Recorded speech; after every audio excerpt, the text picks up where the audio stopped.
안녕하세요. 성서와 함께 두 번째 시간입니다. 저는 광주다일교회를 섬기는 김의신 목사입니다. 지난 주간을 생각해 보면 말씀과 함께하는 삶이 무엇인가에 대한 이야기를 같이 나눴던 기억이 있습니다. 우리가 그리스도인이지만 또 성서를 읽지만 또 성서와 함께 살아가는 삶이 어떤 것인가를 같이 이야기를 나눴죠. 토마스 머틴 중세의 그 영성가에 대한 그 이야기를 같이 나눴던 기억이 있습니다. 그분은 세 가지를 이야기했죠. information, formation, transformation. 말씀을 바로 아는 것, 또 말씀으로 우리의 삶을 조율하여 바로 세우는 것, 세워진 삶으로 살아가는 것. 요한복음에 있는 말씀으로 하면은 말씀이 육신이 되어 우리 함께 거하시고 우리 안에 계신 예수 그리스도로 인하여서 우리가 그리스도인답게 살아가는 것. 이것이 말씀의 삶, 복음의 삶, 말씀과 함께하는 삶이라 이렇게 이야기해 볼 수 있을 것 같습니다. 오늘은 이제 성경에 대한 이야기를 여러분과 조금 더 구체적으로 나누려 합니다. 성서는 매우 방대합니다. 어떻게 보느냐에 따라서 굉장히 많은 이야기들을 성경에 대해서 우리가 할 수 있죠. 한두 시간에 우리가 정리할 수 있는 것도 아니고요. 그런 목적에 맞게 우리가 창세기부터 요한계시록까지 쭉 전체적인 것들을 보려고 할 때 한 두 가지 정도의 성서에 대한 이야기를 저희가 함께 나누고 성서 책으로 들어가는 것이 좋겠다 하는 생각입니다. 첫 번째는요, 성서에 대해서 읽기 전에 미리 알면 좋을 성서를 대하는 자세라고 말할까요? 성서를 이런 마음과 이런 태도로 대하면 좋겠다 하는 것을 첫 번째 에피소드로 여러분과 나누려 하고요. 또 두 번째 에피소드로는 성서를 읽기 전에 우리가 버려야 하는 편견과 바른 이해를 위한 도움말 몇 가지를 여러분에게 드리고 성경책을 직접적으로 들어가 볼까 합니다. 그럼 첫 번째 에피소드입니다. 성서는 어떤 책입니까? 때로는 쉽게 느껴지기도 하고 때로는 어렵게 느껴지기도 합니다. 그럼 저와 같은 경우에는 성서가 쉽습니까? 어렵습니까? 물어본다면 애매한 대답일지 모르지만 쉽기도 하고 어렵기도 하죠. 그러나 진정 어렵다고 하는 것은 성서를 아는 것이 어려운 것이 아니라 그 성서를 우리가 살아가는 것, 그것이 어려운 것 같습니다. 성서 속에 주어진 그 진리를 우리들이 다는 알지 못해도 선명하게 주어진 진리들, 그 말씀들을 아는 것은 그리 어렵지 않습니다. 내 이웃을 내 몸과 같이 사랑하라든지 어리고 가난한 자의 이웃이 되어 주라든지 함께 울고 함께 기뻐하라든지 그리고 사적인 삶이 아니라 이기적인 마음과 개인적인 마음을 버리고 공적인 삶으로 살아야 된다든지 나의 개인의 꿈이 아니라 하나님 나라의 뜻을 이루는 삶으로 나아가야 된다든지 이것을 아는 것은 그리 어렵지 않습니다. 물론 조금 더 구체적으로 들어가서 우리 삶에 적용하는 부분들은 거기에 따라 많이 알아야 될 부분들이 있기 때문에 쉽게 결론 내릴 수는 없겠죠. 그러나 그보다 더 어려운 것은 그렇게 알게 된 말씀으로 우리의 삶을 조율하고 적용하고 예수에게서 배운 남다른 삶의 방식으로 살아가는 일, 이것이 가장 어려운 일이라 이렇게 이야기할 수가 있습니다. 그래서 성경도 이해하기에 그리 쉬운 책은 아니지만 더 어려운 것은 그 성경 하나님의 말씀을 우리의 삶으로 살아가는 일. 그래서 머리만 필요한 것이 아니라 우리 가슴도 필요하고 겸허한 삶의 자세도 필요하고 하나님 말씀해 주옵소서 그 말씀을 제가 살아가겠습니다 라고 하는 실천에 앞서서 주님께 우리의 삶을 드리는 그 자세가 있을 때에 성경을 바로 읽어갈 수 있게 될 것입니다. 이게 첫 번째요. 우선되어지는 성경을 읽는 우리들의 자세요. 마음입니다. 조금 다른 이야기를 해보죠. 그럼 성서는 어떤 책일까요? 성서를 읽기 전에 성서를 어떻게 대해야 될까요?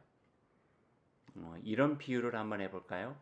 성서는 마치 우리 땅속에 깊게 묻혀 있는 지층의 유물, 유적, 화석 또는 그것이 다른 걸로 변한 석유나 석탄과 같은 그 유용한 자원이다 이렇게 표현해 볼 수 있을 것 같습니다.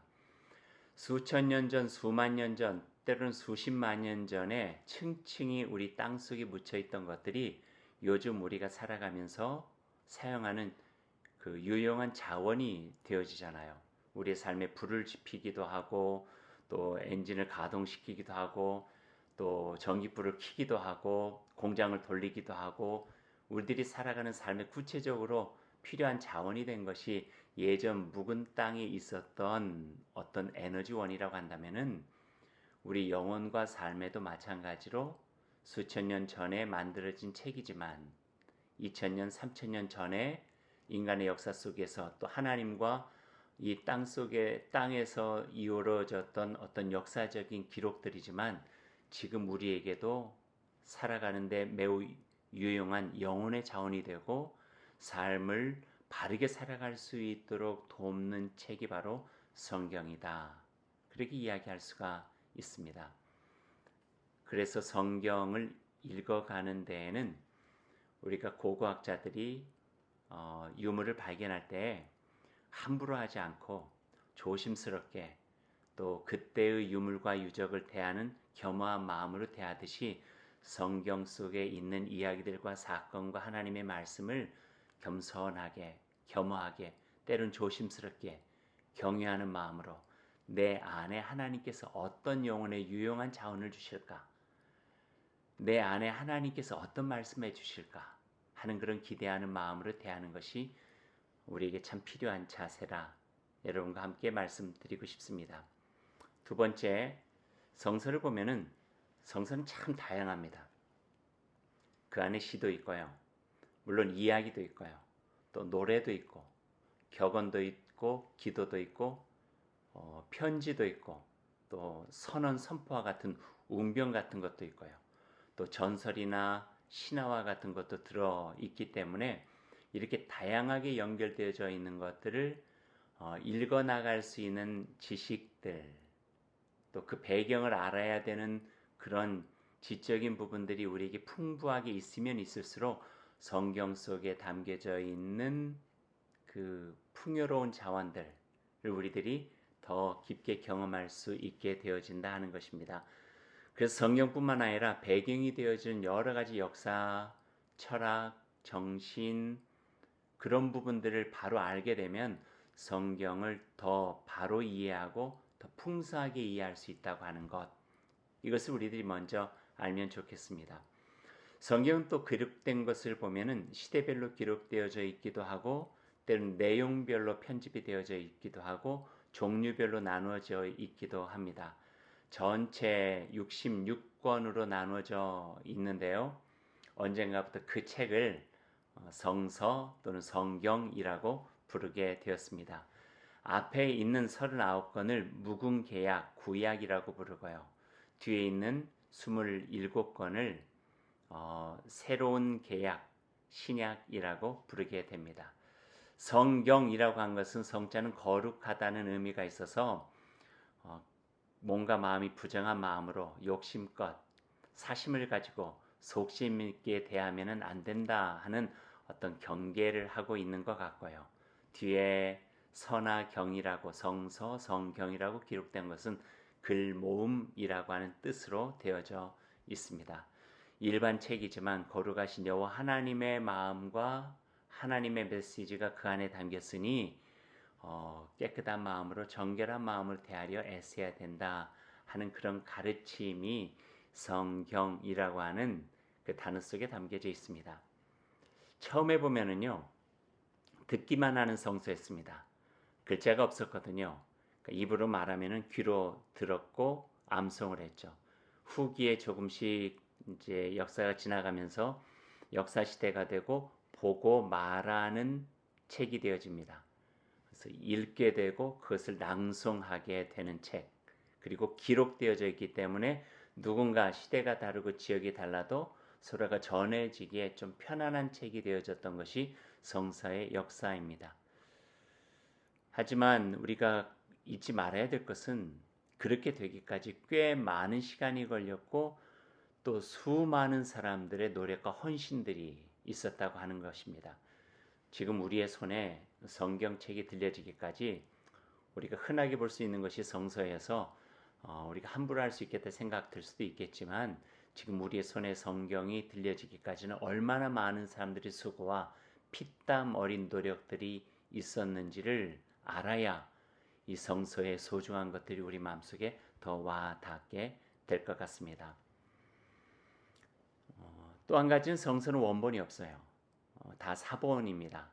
원래 처음에 쓰여진 책이 어떤 책인지 알지 못하기 때문에도 그렇고 이곳저곳에서 발견되는 성서 사본들이 때로는 아주 미세한 차이들이 있어서 그 중에 어떤 것이 더 원본에 가까운가 하는 것들을 또 발견해 나가는 재미가 성서학자들에게 있는 책무이기도 하고 또 그 성서의 원본에 가까운 단어들이나 구절들을 찾았을 때 갖게 되는 기쁨은 또 다른 것과도 비교할 수 없는 기쁨이라 하는 이야기도 들은 적이 있습니다. 성서에 대해서 한 가지만 더 이야기를 해보죠. 성서의 배경이 된 지역이에요. 물론 우리가 알고 있다시피 그 성지순례라고 하는 이스라엘과 팔레스타인이 성서의 주 무대가 된 것은 사실입니다. 그런데 그 중심으로 해서 동서남북 사방으로 넓혀져 있는 것이 성서의 배경이 되어진 지역과 지리입니다. 거기는 가장 크게 지중해라고 하는 바다가 있고요. 또 이스라엘 사람들이 바다라고 불렀지만 호수였던 갈릴리 호수도 있고요. 또 오른쪽에는 메소포타미아 문명이 됐던 티그리스 강, 유프라데스 강, 또 왼쪽 남쪽으로는 또 이집트의 문명이 된 나일강 유역의 문명들이 있고요. 위쪽으로는 아브라함이 거쳐온 하란이란 지역, 또 지중해 북쪽으로는 사도행전의 주 무대가 되어졌던 바울 사도의 선교 여행에 지었던 소아시아 터키 땅이 있고요. 오른쪽으로는 우리가 알기 쉽게 표현하자면 이란과 이라크, 바벨론과 페르시아 지역, 또 시리아, 아수르 문명과 그 제국들이 있었던 곳. 그리고 왼쪽 저 밑에 가면 그 이태리나 또는 그리스를 통해 가지고 그리스 제국, 헬라 제국, 로마 제국까지 꽤 많은 지역이 성서의 배경이 되어진 지역입니다. 구약에서는요, 이스라엘 팔레스타인 중심으로 되어지다가 점점 확장이 되어져서 소아시아 지역으로 신약 성서에는 넓혀지게 되고 유럽이라 말하는 마케도니아까지 넘어가서 전체적인 또 초대교회 공동체를 중심으로 한 지역의 확장성을 가지고 있는 것이 성서의 지역의 배경이라고 볼 수가 있습니다. 배경과 더불어서 또 하나 알아야 되는 배경이 역사적 배경이죠. 5대 제국 또는 6대 제국이 성서 역사에 면면이 흐르는 그 배경이 되어지는 국가들입니다. 이집트가 있고요. 그리고 팔레스타인, 이스라엘을 중심으로 북쪽과 동쪽으로 형성되어져 있었던 아수르 제국, 또 바벨론 제국, 페르시아 제국이 주 무대가 되어지고요. 그 이후에는 또 알렉산더를 중심으로 한 헬라 제국과 로마 제국이 왼쪽과 또 그 위쪽으로 연결이 되어져서 전반적인 지역적인 역사 속에 5대 제국 또는 6대 제국이 전체적인 역사적 흐름을 가지고 되어져 있다고 하는 것도 우리가 알게 됩니다. 이게 어떤 의미가 있냐면요. 결코 성서의 역사가 진공 상태에서 되어진 것이 아니라고 하는 거예요. 철저하게 땅의 역사에 기반이 되어져서 쓰여진 것이 성서라고 하는 거죠. 요셉의 이야기를 알기 위해서는 이집트 역사를 알아야 되고요. 또 다니엘에 대해서 알기 위해서는 페르시아와 바벨론 문명 속에서 되어지는 것도 알아야 되고요. 또 여러 가지 알아야 될 부분들이 많이 있는데 그것과 연결되어져서 성서는 기록이 되어져 있다고 하는 것도 보게 됩니다. 요즘 말로 이야기해 보면은요, 하나님의 역사는 이 땅에서 이루어지는 거예요. 우리가 주기도문에도 우리들이 고백하듯이 하늘에서 이루어진 그 나라가 그 뜻이 이 땅에서도 이루어집니다.